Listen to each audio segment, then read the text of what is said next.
Muy buenos días, bienvenidos a nuestro podcast La Biblia en un año, día 155. El tema de hoy, hasta tu debilidad está ungida. ¿Te has sentido alguna vez débil o inadecuado para servir a Dios? Un adolescente de Cumbria, en Irlanda del Norte, sintió que Dios le llamaba. Patricio apenas había recibido educación, no era elocuente y en su ministerio recibió la oposición de aquellos que sentían que no estaba a la altura de la tarea. Incluso ya anciano seguía admitiendo: a día de hoy todavía me sonrojo y temo más que nada que mis carencias en el aprendizaje sean expuestas públicamente. Pero a pesar de sus desventajas, Patricio siguió estando convencido de que Dios lo había llamado y lo había ungido como evangelizador. Escribió esto: somos una carta de Cristo para la salvación, incluso la de aquellos más allá de los límites. ¿Qué más da si no se trata de una carta culta? Pues es una carta que ha de ser considerada válida y sencilla de leer para todos los que la leen, ya que está escrita en los corazones de ustedes, no con tinta sino con el Espíritu del Dios viviente. Hoy en día hace ya mucho que se ha olvidado sus más elocuentes dichos, pero el impacto del ministerio y la misión de San Patricio en Irlanda sigue siendo reconocido en todo el mundo. Hasta su debilidad estaba ungida. Cuando David accede al trono de Israel, declara: aunque me han ungido rey, soy todavía débil. Segunda de Samuel 3:39. Dios te unge con el Espíritu Santo. En el momento en que pones tu fe en Jesús, por más débil e inadecuado que te sientas, Dios puede usarte como lo hizo con David, en modos extraordinarios. Hasta tu debilidad está ungida. Hoy le estaré leyendo el libro de los Salmos en la Nueva Biblia Viva. Salmo 69, versículos del 13 al 28. Pero yo, Señor, a ti imploro, esperando que sea este el tiempo en que muestras tu favor. Por tu gran amor, oh Dios, respóndeme con la seguridad de tu salvación. Sácame de este fango, no dejes que me hunda, rescátame de los que me odian y de estas profundas aguas en las que estoy.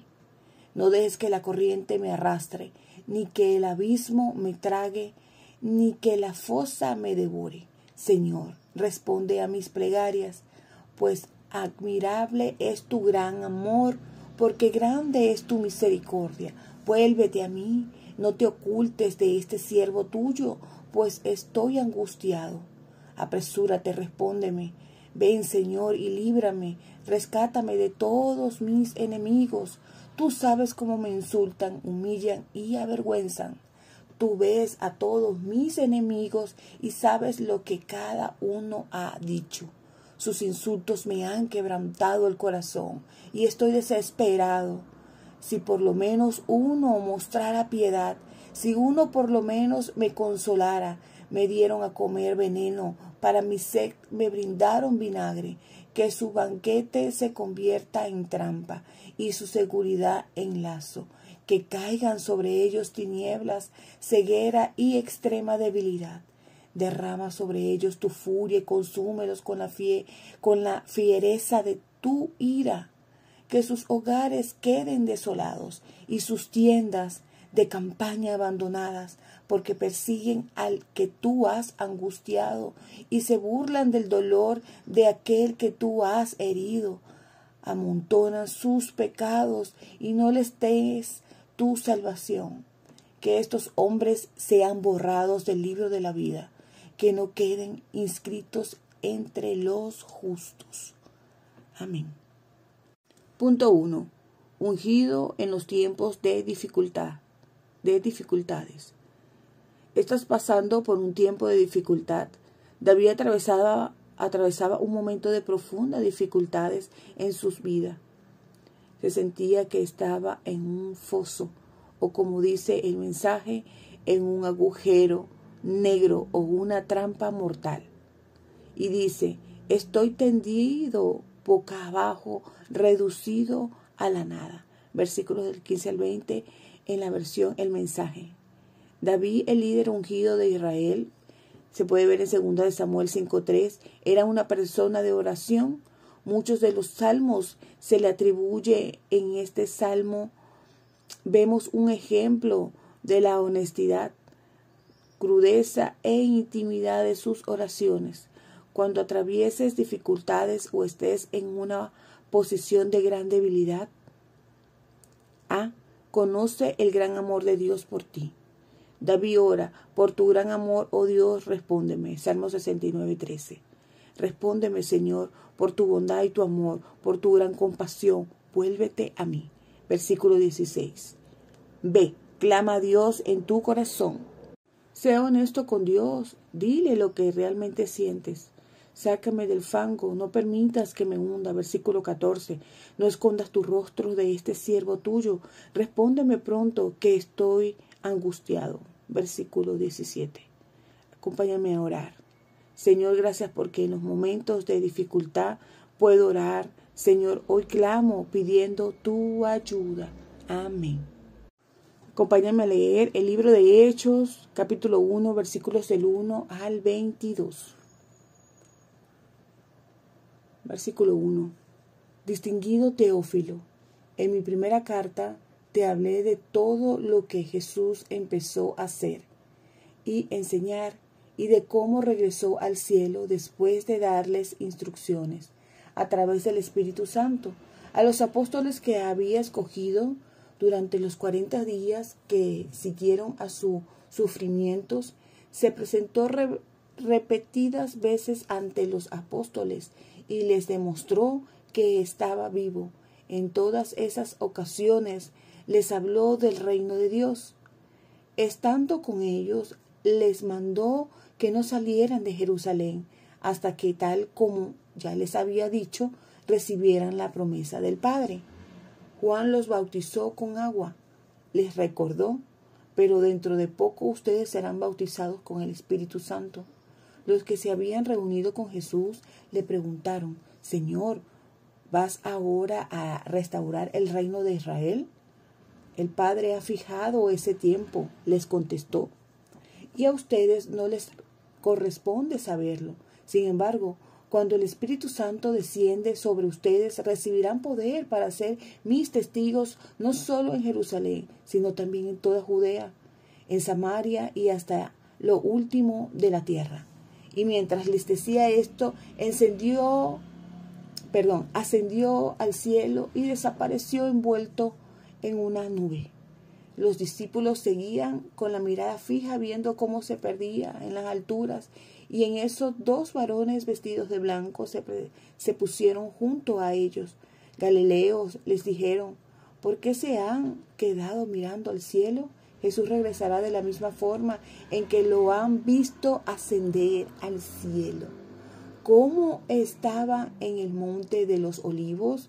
Para regresar a Jerusalén caminaron casi 1 kilómetro, que era lo que se permitía caminar en el día de reposo. Allí, en el aposento alto de la casa, se reunieron para orar. Estuvieron presentes Pedro, Juan, Santiago, Andrés, Felipe, Tomás, Bartolomé, Mateo, Santiago, el hijo de Alfeo, Simón el celote, Judas, el hijo de Santiago, y los hermanos de Jesús, además de varias mujeres entre las que se encontraba la madre de Jesús. En aquellos días, en una ocasión en que había 120 personas presentes, Pedro se puso de pie y les dijo, hermanos, era necesario que se cumplieran las Escrituras en cuanto a Judas, el que sirvió de guía a la turba que apresó a Jesús, porque su traición la predijo hace mucho tiempo el Espíritu Santo por la boca de David. Judas era uno de nosotros y participaba del mismo servicio que hacíamos nosotros. Sin embargo, con el dinero que recibió en pago por su traición, compró un terreno en el que, al precipitarse de cabeza, se le reventó el vientre y se le salieron las entrañas. La noticia de su muerte corrió rápidamente entre los habitantes de Jerusalén, quienes le dieron a aquel lugar el nombre de Campo de Sangre. El libro de los Salmos lo había predicho así: quede desierta su casa y no haya quien more en ella. Y luego añade: que otro se encargue de su trabajo. Entre nosotros tenemos personas que nos han acompañado todo el tiempo que el Señor Jesús estuvo con nosotros. Es necesario que seleccionemos a alguien que haya estado con nosotros desde que Juan bautizó al Señor hasta que éste ascendió al cielo. Así, junto con nosotros, será testigo de su resurrección. Amén. 2. Ungido por el Espíritu Santo. El mismo poder que resucitó a Jesús de entre los muertos vive en ti ahora.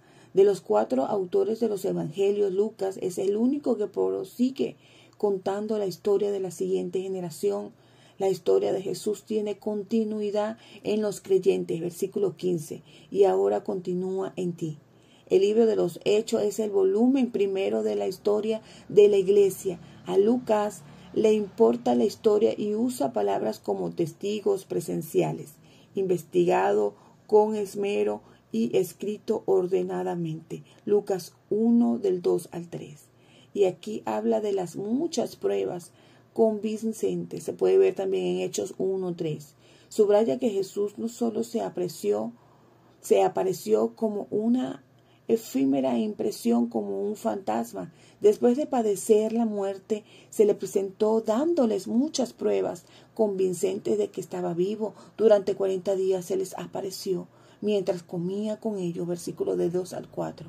Estamos ante el segundo volumen de la vida de Jesús según Lucas, el cual se refiere a su anterior evangelio, diciendo que trataba de lo que Jesús comenzó a hacer y enseñar.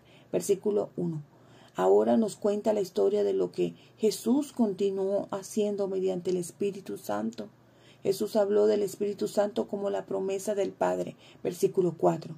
Y promete ahora que en unos pocos días los discípulos serán bautizados con el Espíritu Santo y recibirán el poder para ser sus testigos en la ciudad, Jerusalén, en la nación toda Judea y Samaria, y en el mundo entero hasta los confines de la tierra.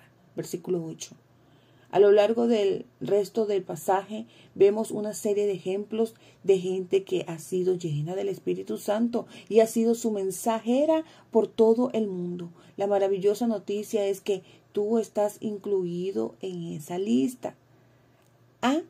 David. El Espíritu Santo habla por medio de personas, incluido David, versículo 16.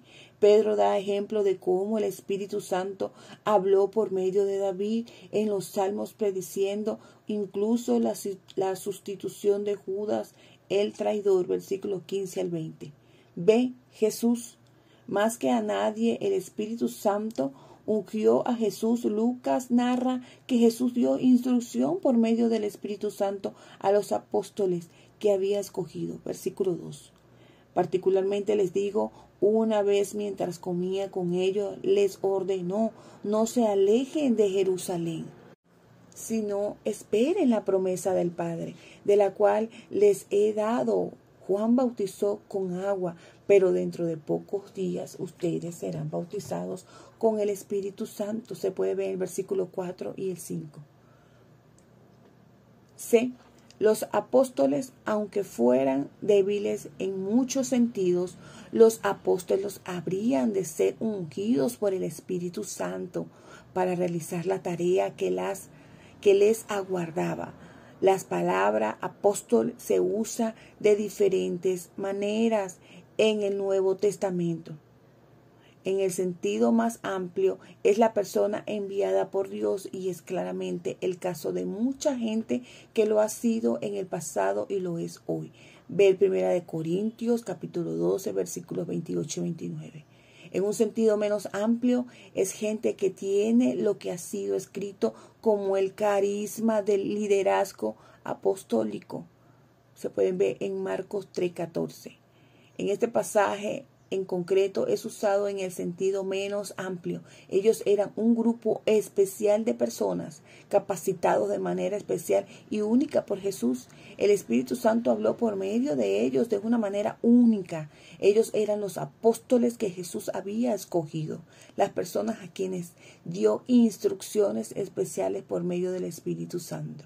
Hechos 1:2. Es un principio. Judas había sido parte de aquel grupo y ahora estaba buscando un sustituto. Pedro describe los requisitos. Tiene que haber sido de los que acompañaban a Jesús durante su ministerio y recibieron la necesaria capacitación. Versículos del 21 al 22. Tú. Jesús dijo: dentro de pocos días ustedes serán bautizados con el Espíritu Santo.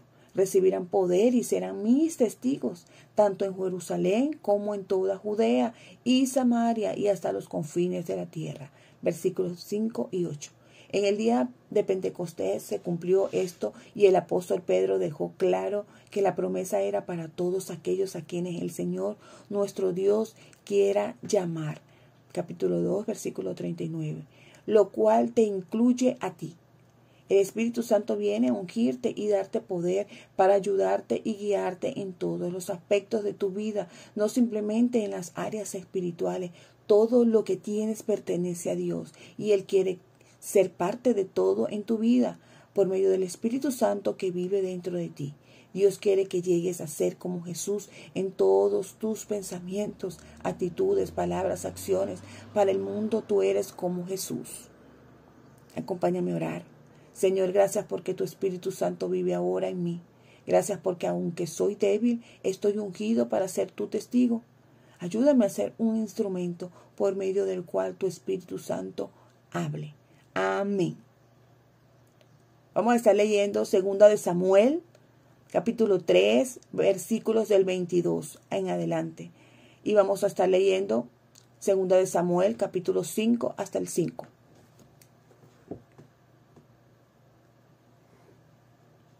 Segunda de Samuel, capítulo 3, versículo 22. No hacía mucho que Abner había salido cuando Joab y algunos de los soldados de David regresaron de una incursión trayendo consigo un gran botín. Cuando le informaron a Joab que Abner, hijo de Ner, había estado hablando con el rey y que éste lo había despedido en paz, se presentó rápidamente ante el rey y le dijo: ¿qué has hecho? ¿Por qué ha permitido que Abner regrese en paz a su casa? Usted bien sabe que todo lo que él le ha dicho es mentira. Todo lo que quiere es enterarse de sus planes y movimientos. Luego Joab envió mensajeros para que dieran alcance a Abner y le pidiera que regresara. Lo encontraron junto al pozo de Sira y él regresó con ellos. Pero David nada sabía de esto. Cuando Abner regresó a Hebrón, Joab lo llevó a la entrada de la ciudad como si quisiera conversar con él secretamente. Una vez allí, Joab sacó su cuchillo y se lo clavó en el vientre. De esta manera Joab vengó la muerte de su hermano Hazael. Cuando David oyó lo ocurrido, declaró: juro delante del Señor que yo y mi pueblo somos inocentes del crimen cometido contra Abner. Joab y su familia son los culpables. Que no falte nunca entre ellos quien padezca de flujo o de lepra o de cojera, o que muera violentamente o padezca hambre. Joab, pues su hermano Abisai mataron a Abner para vengar la muerte de su hermano Asael, a quien Abner mató en la batalla de Gabaón. Luego el rey David ordenó a Joab y a todos los que estaban con él que se rasgaran las vestiduras, se vistieran con ropa áspera y lloraran por la muerte de Abner. Y el rey David fue detrás del féretro al cementerio. Sepultaron a Abner en Hebrón, y el rey y todo el pueblo lloraron junto a la tumba, y David entonó el siguiente lamento. ¿Debía morir Abner como un villano? Tus manos no estaban atadas, ni tus pies estaban encadenados. Moriste como quien es asesinado por los malvados, y todo el pueblo lloró nuevamente por él. David se había negado a comer en el día del funeral, y todos le rogaban que se sirviera algo de comida. Pero David había jurado que no comería nada hasta la puesta del sol. Esto agradó a su pueblo. En verdad, todo lo que el rey hacía agradaba al pueblo. Así todos, tanto los de Judá como los de Israel, quedaron plenamente convencidos de que David nada tenía que ver con la muerte de Abner. Y David dijo a su pueblo: ¿se dan cuenta de que hoy ha caído un hombre muy importante de Israel? A pesar de que ha sido nombrado como rey, nada puede hacer para evitar que los hijos de Sarbia asesinaran a Abner. Que el Señor le dé su castigo a quien cometió tal maldad. Segunda de Samuel, capítulo 4. Asesinato de Isboset. Cuando Isboset, hijo de Saúl, supo que Abner había muerto en Hebrón, se acobardó, y sus partidarios se llenaron de temor. Isboset tenía a su servicio a Baná y a Recab, que habían comandado bandas de ladrones. Baná y a Recab eran hijos de Rimón, el berotita. Por lo tanto eran benjaministas, pues el pueblo de Berot era considerado como parte de la tribu de Benjamín, aunque sus habitantes habían huido Gitayín y se había quedado viviendo allí. También había un nieto del rey Saúl llamado Mefiboset, hijo del príncipe Jonatán, que era lisiado de los pies. Tenía 5 años cuando Saúl y Jonatán murieron en Jezreel. Cuando esta mala noticia llegó a la capital, la niñera agarró a Mefiboset y huyó, pero se le cayó mientras corrían y el niño quedó cojo.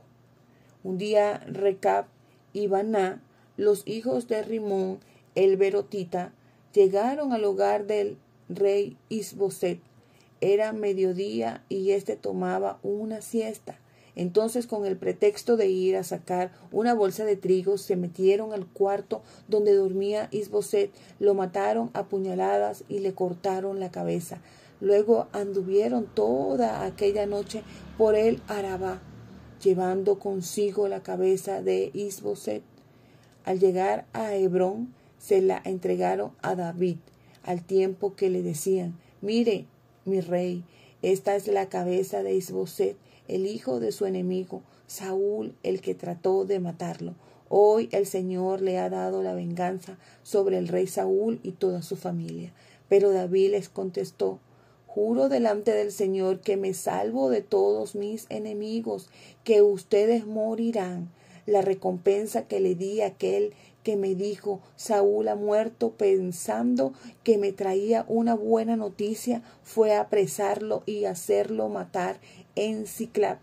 Si eso hice con ese hombre, ¿creen ustedes que los voy a perdonar? Ustedes pagarán con su propia vida el haber dado muerte a un hombre bueno mientras dormía tranquilo en su casa.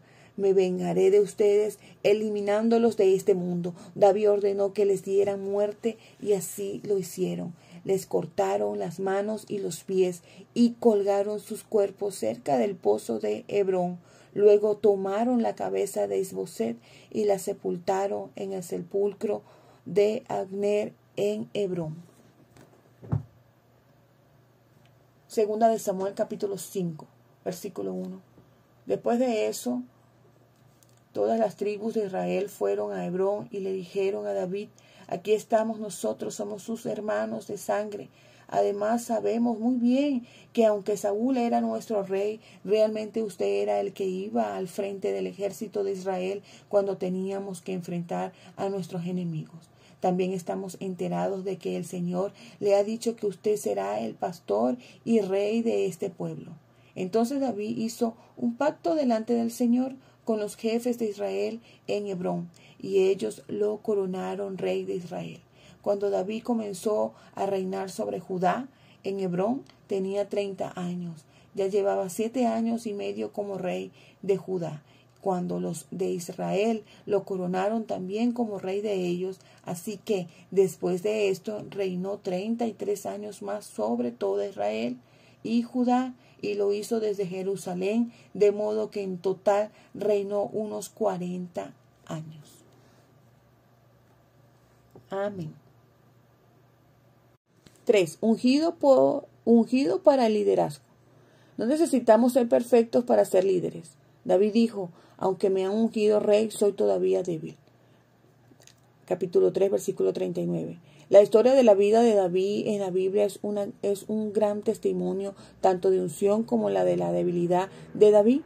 Él sabía que distaba mucho de ser perfecto, pero también sabía que aún así Dios podía usarlo. No se quedaba en su debilidad, sino que dirigía la situación hacia Dios. Versículo 39. A pesar de su debilidad, Dios lo usó de manera extraordinaria. Este pasaje nos recuerda también que Dios usó a David durante toda su vida. Ya hemos visto muchos ejemplos de cómo Dios usó a David como líder durante muchos años antes de que llegara a ser rey. Cuando fue coronado, David era aún relativamente joven y después continuó siendo usado por Dios en su largo y en su mayor parte exitoso reinado. David tenía 30 años cuando comenzó a reinar y reinó 40 años. Capítulo 5, versículo 4. El Señor dijo acerca de David, tú pastorearás a mi pueblo, Israel, y lo gobernarás. Versículo 2. Y así pues, todos los ancianos ungieron a David para que fuera rey sobre Israel. Versículo 3. David se convirtió en un líder lleno de integridad. Los apacentó con íntegro corazón, los pastoreó con la pericia de sus manos. Salmo 78, 72 en la Reina Valera 2015. David era el tipo de líder que desesperadamente necesitamos hoy en día en la iglesia y en la sociedad, hombres y mujeres con integridad de corazón. Acompáñame a orar. Gracias, Señor, porque el mismo Espíritu Santo que vivió en David, en Jesús y en los apóstoles vive ahora en mí y me unge. Te doy gracias porque hasta mi debilidad está ungida. Amén. La pastora Pipa añade en 2 de Samuel 3:30, Joab y su hermano Abisaí asesinaron a Abner porque en la batalla de Gabaón él había matado a Asael, hermano de ellos. El deseo de venganza es un sentimiento poderoso. Puedo entender que Joab quisiera vengar la muerte de su hermano. No es fácil perdonar a una persona que ha hecho daño a alguien que quieres. Si no supiera que Jesús murió por mí, no estaría segura siquiera de por dónde empezar. Todavía me cuesta perdonar a un profesor de uno de nuestros hijos que era muy vengativo. Mejor no mencionarme el asunto porque aún me enfada. Recuerden que este devocional ha sido escrito por el pastor y la pastora Nikki y Pipa Gumbel de la iglesia HTV en Londres. Y esta es la que le dio voz a este devocional, Ingrid Flores. Que Dios les bendiga grandemente.